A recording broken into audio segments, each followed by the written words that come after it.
Hi, I'm Hale Irwin, and you're watching Breaking Par. They say, and it's known, you're self-taught. How are you such a natural?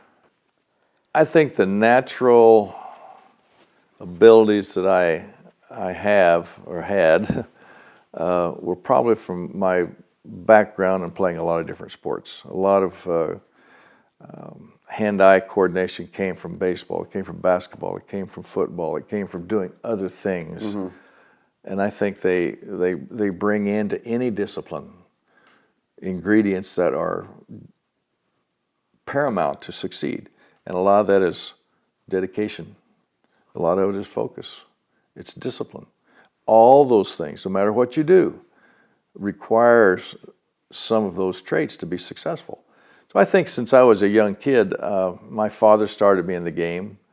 He would take old clubs, cut them off, wrap the shaft in electrical tape, and that was my golf club. And the little course on which I learned to play was a little 9-hole Muni sand green. The sand greens are not necessarily unique to very small towns that don't have a water system to put out on the grass. So that was my playground. And it truly was a playground because in the summer when I got a little older I have a picture up on the wall there of me at age 4 with maybe even younger than that with a golf club, with a football, and with a baseball. So I kind of did it all as a young kid. But I'd love to go to the golf course with my dad, and when I couldn't, my mom would take me out there with a peanut butter and jelly sandwich, and I may play a few holes, but I'd go look in the woods for golf balls. And it was kind of a way that I got through a lot of the day on my own, and then maybe she'd come and get me later for baseball practice or something. But I was kind of around that environment, and I enjoyed it because I could do it on my own. I didn't need a teammate to play catch. It wasn't a team event. In a small town, there weren't a lot of other boys. Yes, we could play a little sandlot baseball or pickup basketball or something. Yeah. But I could do golf on my own, and I enjoyed that. With football, you're a quarterback at CU and defensive back. If you could now or at any time in your life, picture it's Thanksgiving, pick up football game out in the front yard, but you could pick any wide receiver to throw to. From NFL. I've got to throw the ball. Yeah, you're with QB. this arm I've got. If you could pick anybody, who'd be your favorite wide receiver to throw a football to? There's so many really, really good wide receivers, and some of them are so fast. But the ones that really, I think, make a team churn because you can't always throw those wide guys all the time. You need somebody to go over the middle. A Gronkowski, the tight end, I think is one of the stud positions in football because they've got to block, they've got to run, they have to be able to run deep, they run over the middle where they know they're going to get popped. Even with little guys, it still hurts.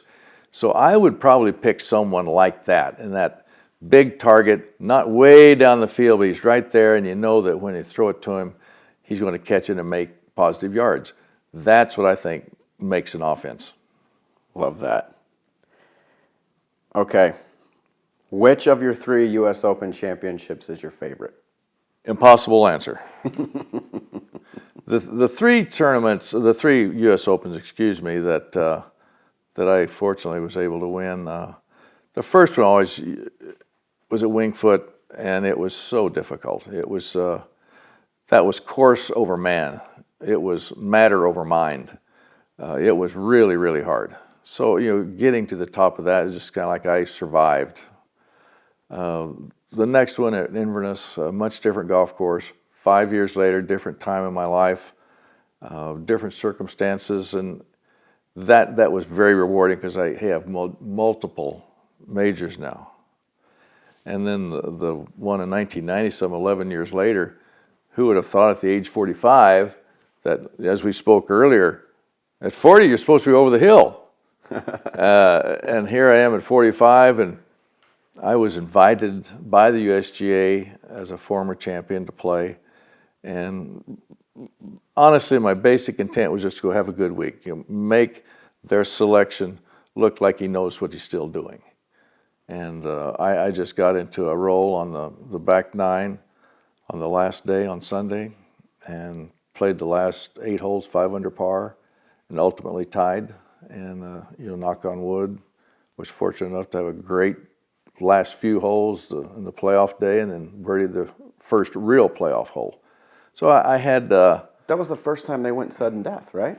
No, it's not the first time it was sudden death. It was let me put it this way. It's the first time that I think it extended beyond 18 holes to the real sudden death. But it was a storybook kind of ending, because I really didn't expect that. I expect high things of myself. Sure. And I like to push the envelope. I like to think outside the box. I like all those things. But would I have thought about winning a U.S. Open? Not necessarily at the age of 45, but the way I'd been playing. Because I had played 5 years where I really didn't do well. And I won a tournament. I won the Memorial Tournament when I was 40 years old.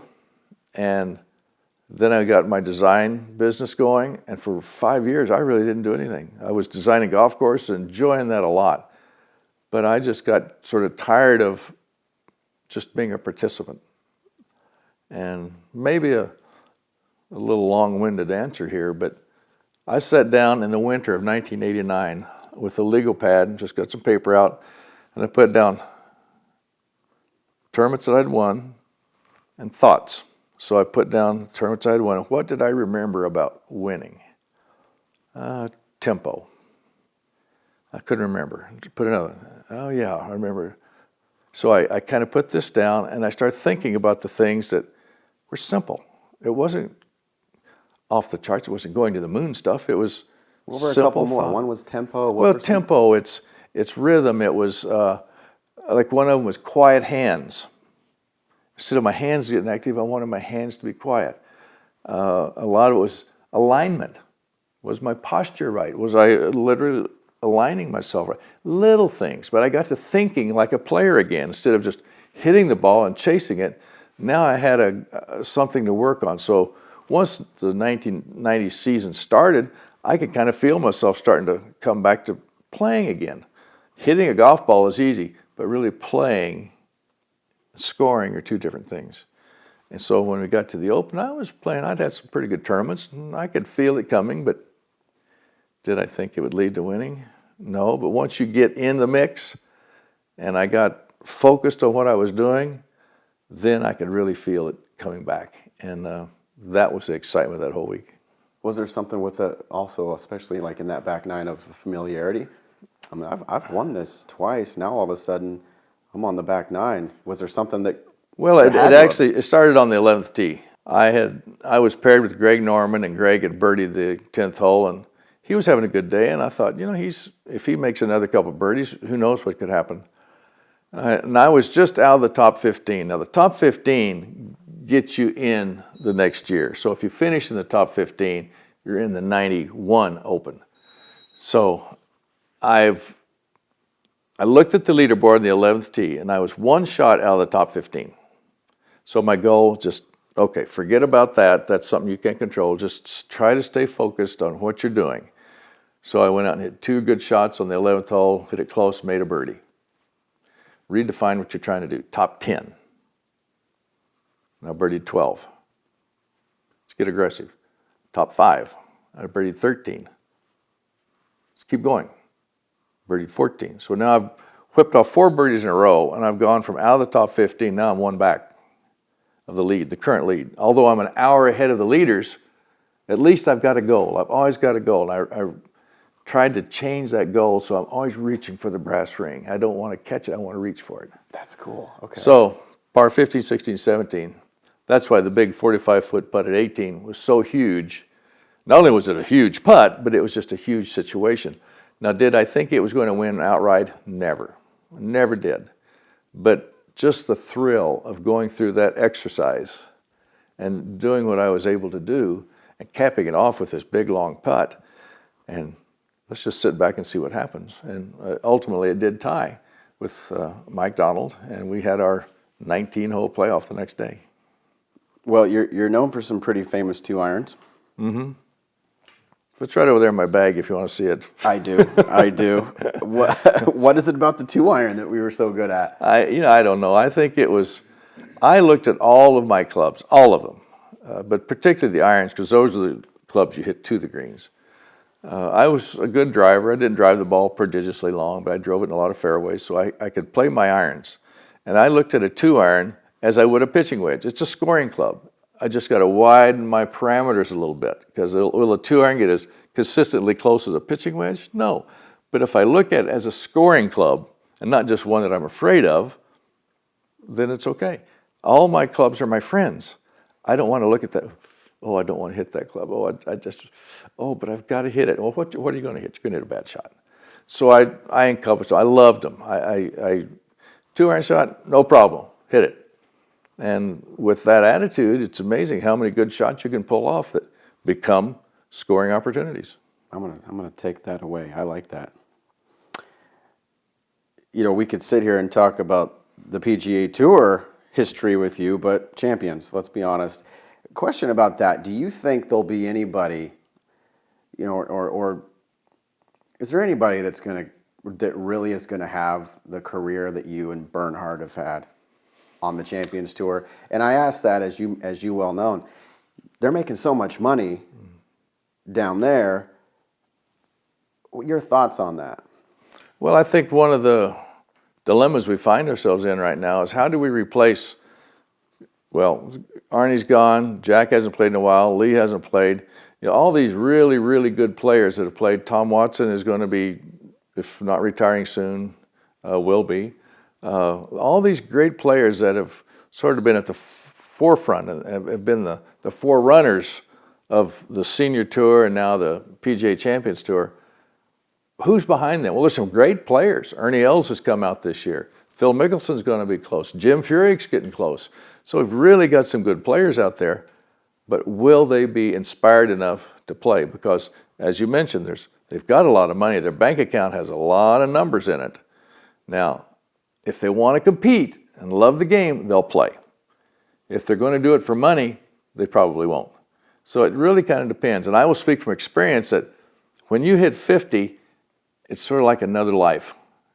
You can kind of put this one behind you and start this way. Now, how far do you go this way? At some point, your priorities change.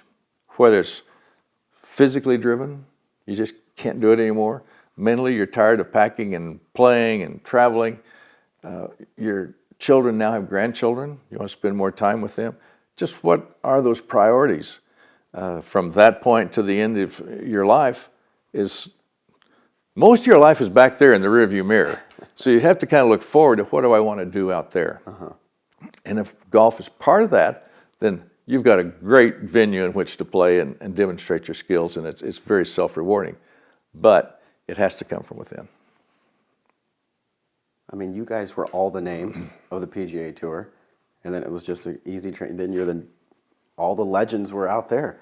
And then you're right. I don't know if, you know, it's hard for me to think we're going to see Phil Mickelson every week out there, and well, you know, let alone Tiger and even a Spieth and Fowler for that matter. You know, it's interesting that I feel like that landscape is going to look different. Well, I agree. I think to see the really young players of today, let's say they're 25 years old, 25 to 30 years old. In that group, we've got just about all the names you can think of. The old guy of that group might be Jason Day. Pick a name. Yeah. And he's at least 20 years out. How are we so hung up with the now generation that we've forgotten about some of the others that are still very skilled players? Pat Perez. He's Adam Scott. Now, these guys have history. They have successful careers. Will Adam want to leave his native Australia and stay in the United States to play golf? Because you just can't. There have been Australians that have tried to do the back and forth. Wayne Grady is one.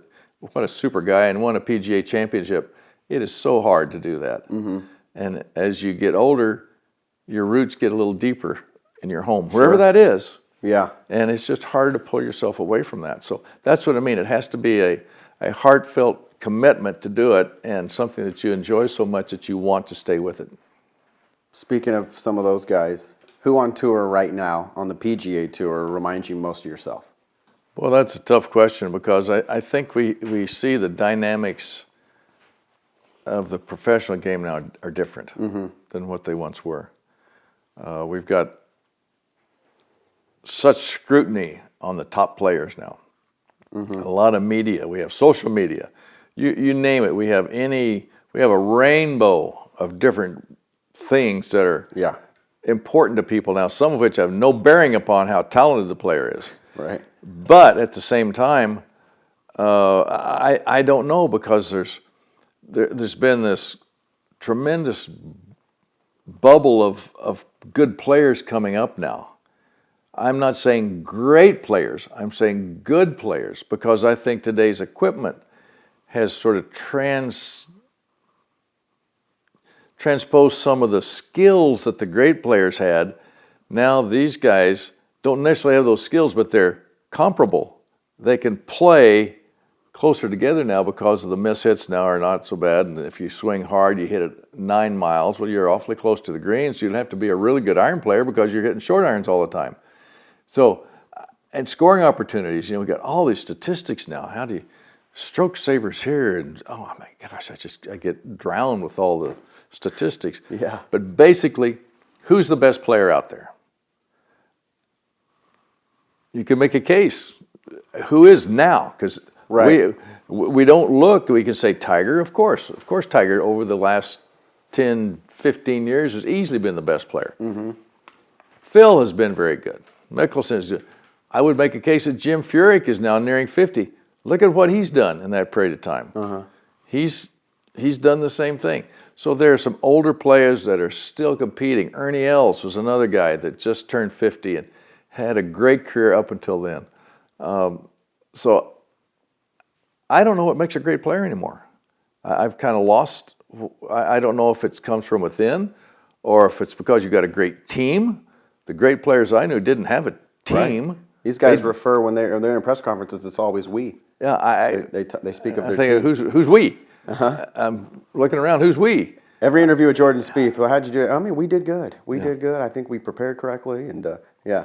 So I don't know, because to me that intestinal fortitude, that coming from within, doing it on your own, extends one's longevity and success. Yeah. And I don't see too many of the young players out there now that they may have it and it may come, but I don't see it because they're surrounded with so many people.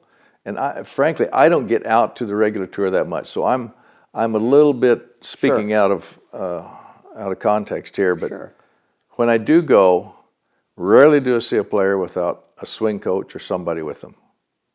Rarely ever do I. And as you mentioned, in interviews, I has been replaced with we. So in a sense, that's just hard.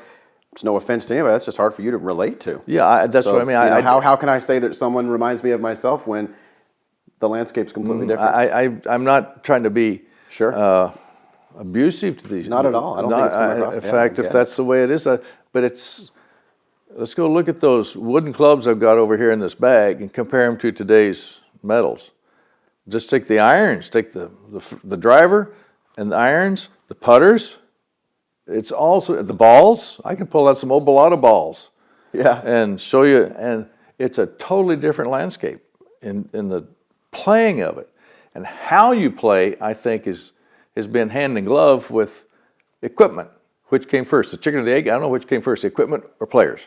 But they've blended together to make the game more powerful now. And length seems to be the one item that you must have. Now, even at my age, if I were to suddenly say, okay, I'm going to go play on the regular tour now, I would get longer. Even given my out of shape, and I would get, because my mind's going to start thinking about longer. I'm going to start paying attention to these track men and all that, because I don't use that stuff. If the ball hits the window that I want it to, that was a good shot. See, and I'm going to write down the score. It's going to tell me if that was good or not. I don't write down 3.4. It's either a 3 or a 4. Hopefully not a 5. Maybe a 2. But the score and the window always told me if that was the right thing to do. Now today, Oh my gosh, the myriad of things out there to coach or help, enhance, influence, and it doesn't come from within the player. It's statistics, it's numbers driven. And that seems at odds with my generation. So who's out there? I don't know, but there are a lot of really, really good young players. It's interesting to hear about. I mean, to put it like a final thought, just because I'd love to hear. What do you think of this thing where they should just make one ball, or how do you? Is everything okay? Because there's one side that says, why are we even talking about this? Just let the game be what it is.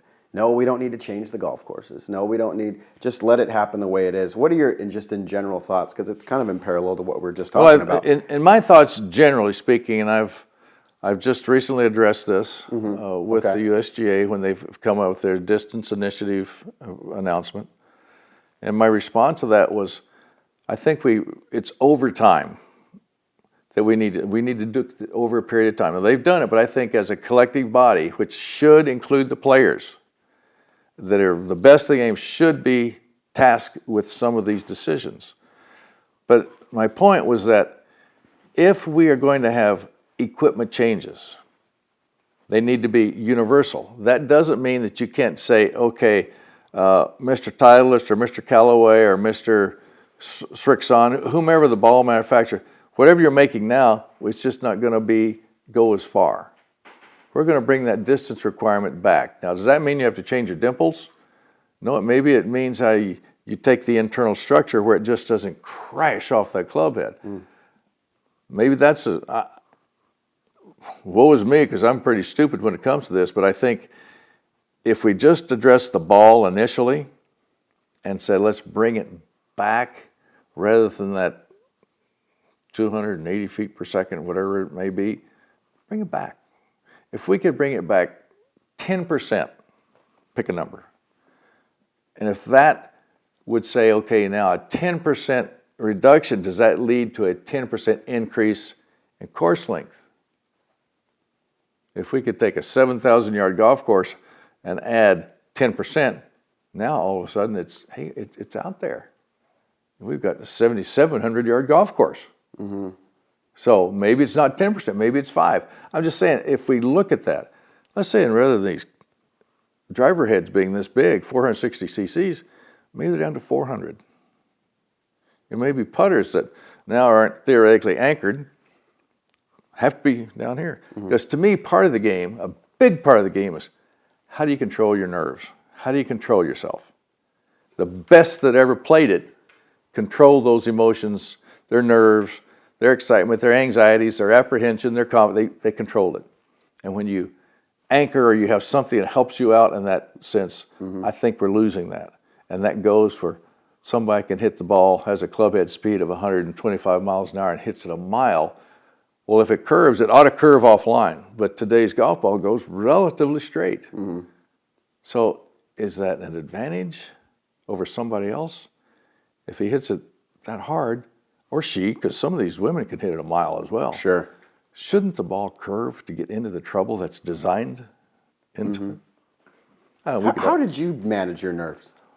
Again, I'm just going to fall back to my athletic background was particularly playing at college football, I think really was helpful in the discipline. I mean, look at me. I'm bigger now than I was then in the wrong spots. But for me, it was a discipline to go out and perform the best I could.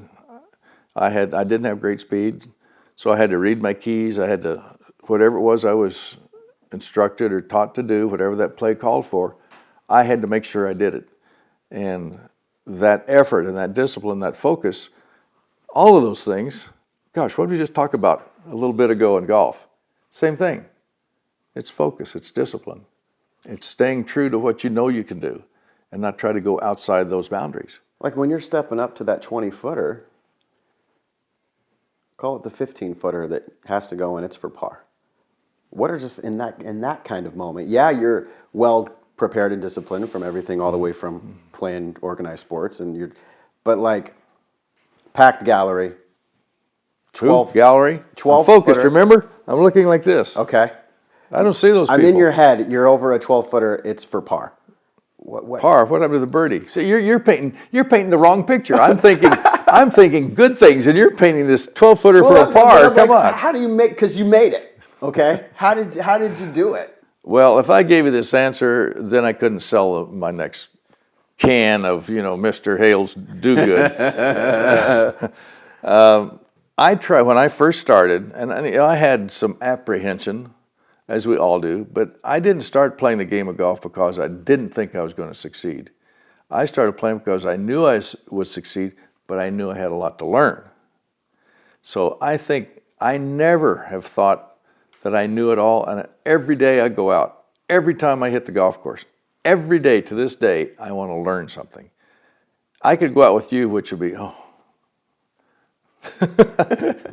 and I might see something, even though you might be a 20 handicap, you might do something that looks good. I might try that. Interesting. I work, I experiment, I try to take things and see, can that work for me? And so when I got on the tour, I didn't have a teacher. I'd never had a lesson. To this day, as I'm sitting here, I've never had a lesson.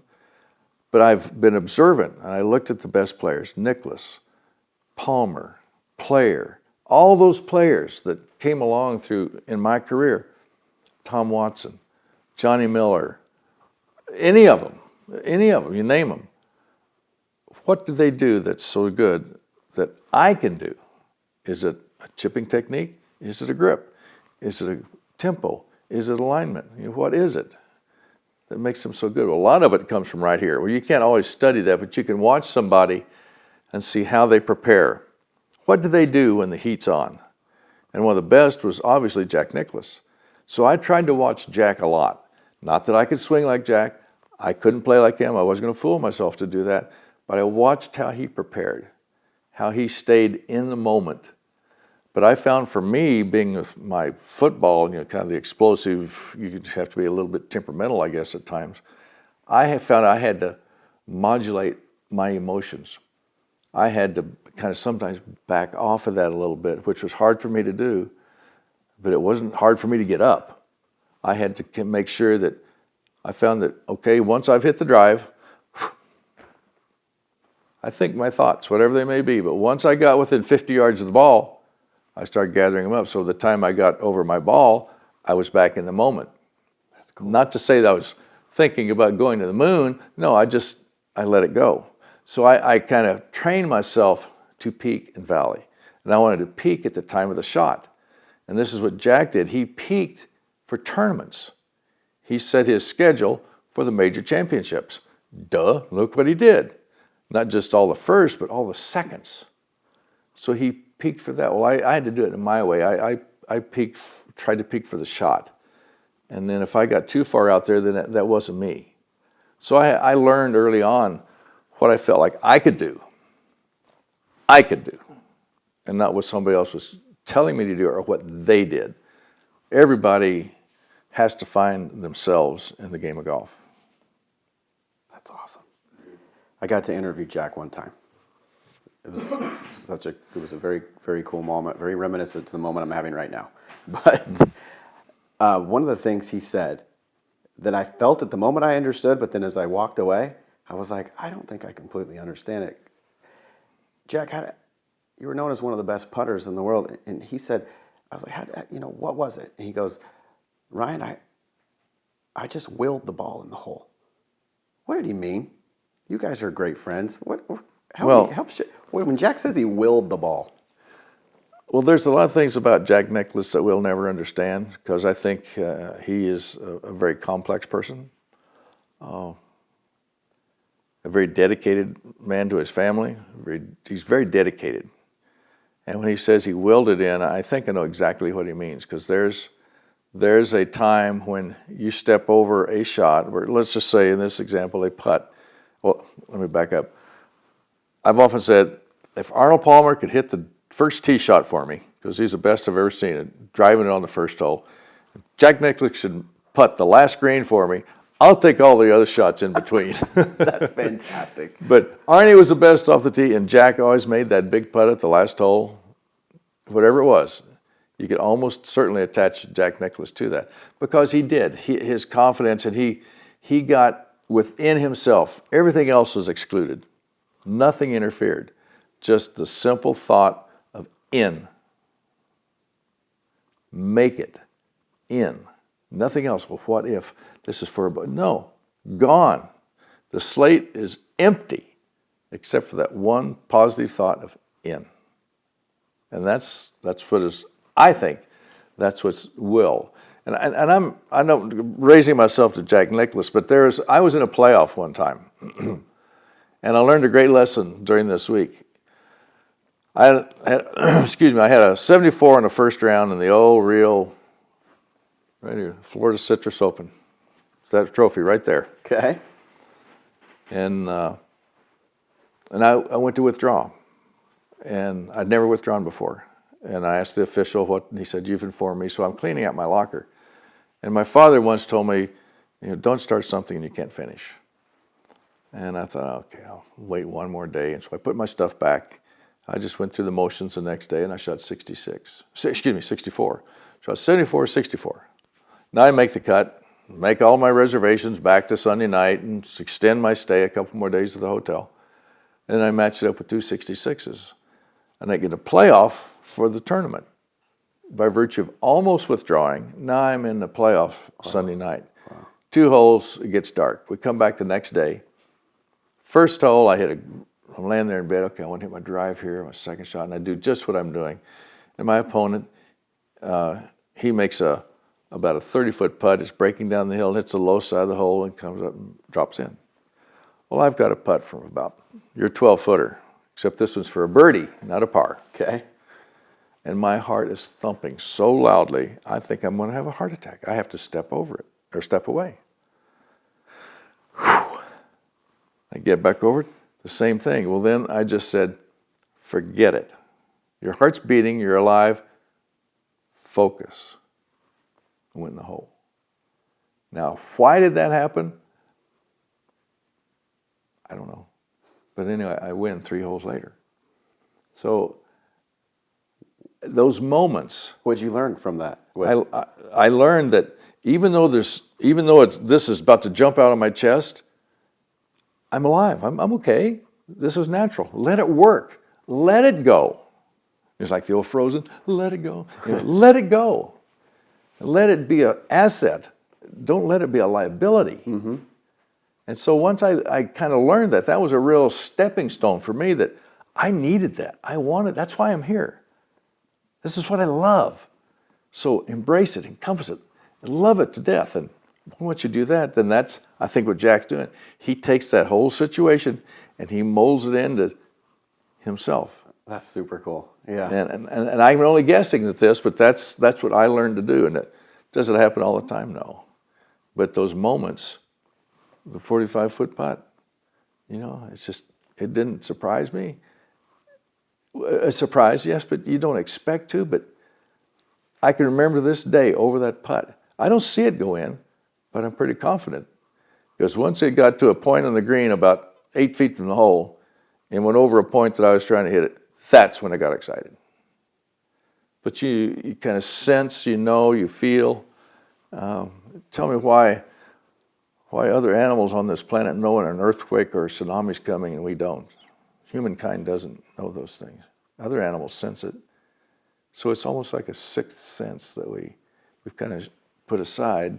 But in those moments, I think that sixth sense comes out. And did you have any superstitions? No. Nothing? Well, no. I'd carry in my pocket a quarter and a penny, simply because I marked the penny so I won't be a distraction to somebody else's line, and the quarter so I could see it. Somebody says, "Oh, that's superstition." Well, no, that's just a fact. I don't want to be looking for my penny on the green if I can put a quarter out there. Colors. So it'd be a penny if you were inside someone or potentially in their line. I don't want to. Otherwise, a quarter. Yeah.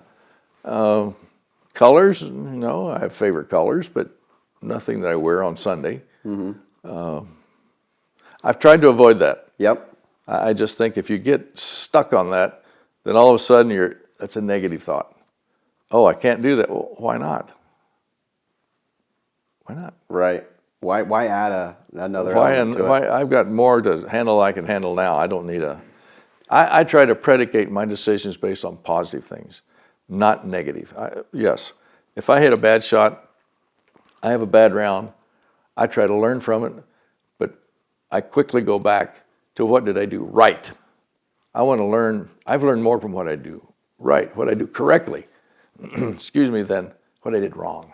Would you say that, because I'd love to hear your advice for an aspiring young guy that wants to be a professional golfer, what would be, one or two best pieces of advice for them? Stay in school, get an education, understand who you are, do a lot of honest self-analysis, listen to those that you love and respect, be true to yourself. You have to be true to yourself. You have to look at that person in the mirror, because only that person knows if you're lying or not. And if that person says you're lying, you better listen, because somewhere it'll come back and get you. It definitely will come back and get you. But I would say, for those young people that are out there considering professional golf, you know how many other hundreds, if not thousands, of other young people saying the same thing? And it's a pyramid. There's only room at the top for one, and then maybe three, and then so it goes down. Now, do you want to be down here, or do you want to be up at the top? So you have to kind of pay attention to the details, but don't forget the big picture either. The devil is in the details, but if you don't have the big picture, you'll never make it. So that's why I say it in that young person, I'm thinking between 16 and 22 years old. Let's say in that 6-year period of time is a lifetime of learning. Can you imagine what we've learned? I go back and think when I was 16 to 22, oh my goodness, it's influenced my entire life. Mm-hmm.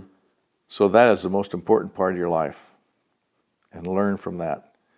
Stay in school, educate yourself, get mentally sound, make the right decisions as best you can, but learn more from what you do right than deal negatively in what I did wrong. I like that. You'll learn both, but keep going forward. Why is golf the best game in the world? Because you're accountable to yourself. You can't lay it off on somebody else. Well, they hit the bad shot, or we didn't make the right decision. No, you didn't make the right decision, and you made the right swing, or it's you. It wasn't anything else, it was you. And if you can't account for that, and you can't stand up to that person, whomever it may be, I don't care who you are, you still have to account to yours truly. And if you can't do that, then you're fooling yourself and you won't succeed. It won't happen. I agree. That's why it's the greatest game.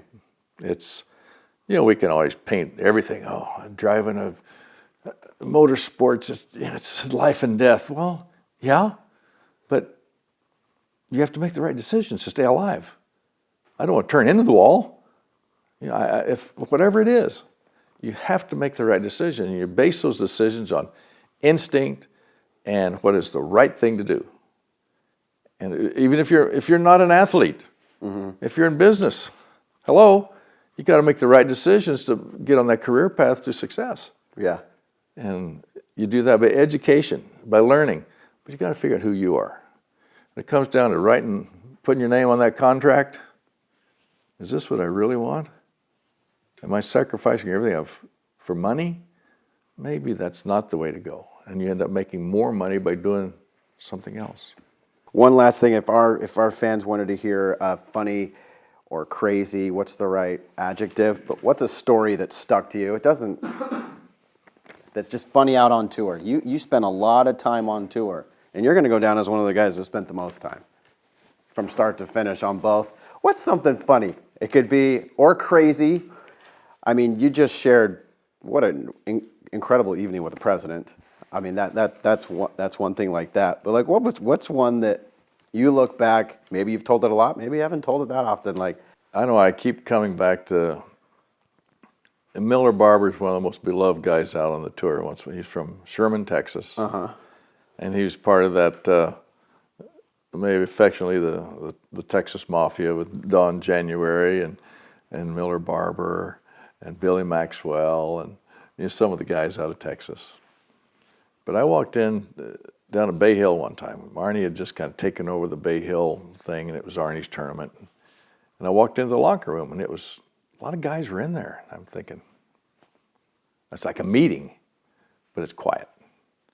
This is A, too many people, and too quiet. And I said, well, what's going on? So they're waiting for Miller Barber to come in because there's something in his locker.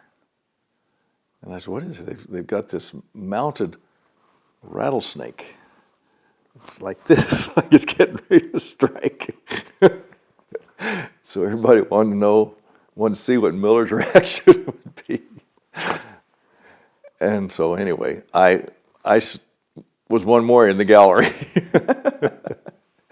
And so they knew what time Miller teed off, so back it up about an hour. They knew Miller would be coming in. Sure enough, here he comes. He goes to his locker and he opens his locker up, and here's this big rattlesnake that's coiled, mouth open, these big teeth, getting ready like this. And he must have flown 15 feet backwards. I don't know why. I laugh now because it was funny, and it was funnier than it could have possibly be at the time. But then he got upset. Whomever put that in there was going to die. And all of a sudden, the locker room emptied. There wasn't anybody left. That's funny. Oh, but Miller, I think of all the players that I've been around, and not that he was a comedian, but he was just who he was. About what year was that? Well, you'd have to go back and say, when did Arnie first start the tournament at Bay Hill? Okay. It was one of those first year or two, somewhere in there. Uh-huh. I don't, stories that people tell of Miller, and they continue to tell them. They're just, you have to know Miller. I guess it was Sure. not when I last saw Miller, he was right out here in North Scottsdale. He wasn't hospice yet, but it was getting close. Mm-hmm.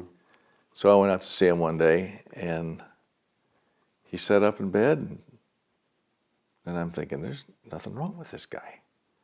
I mean, he's talking well, he looks good. And I was kind of surprised. And then a couple of weeks later, he passed away. But apparently, towards the end, and I guess it's more frequent than not, people that are near death kind of have this resurgence. And I saw him on a resurgence day, and I'm thinking, wow, all the stories I've heard, this guy's just fine. And he passed. But every time I think of stories, the first guy that comes to mind for whatever reason is Miller Barber. In Akron, Ohio, long ago. That's awesome. He had a new Cadillac, and he parked it in the parking garage of this hotel. Well, it got stolen. It's gone. So he gets a new car, comes back the next year, new car, stolen. 2 years in a row. Miller Barber's car gets stolen. Really, how many people lose their car in a year like that? But he's same person 2 years in a row. I mean, it's just stories like that Miller I loved him. Everybody loved him, and he was a great guy to play with because he had that unique swing. He was just all human, and I think in my life I have gravitated to those people that are real, that don't have a lot of fake to them. They are what you see is what you get, and I enjoy that. And going back to Russ Miller, it's exactly how I like Russ. That's cool.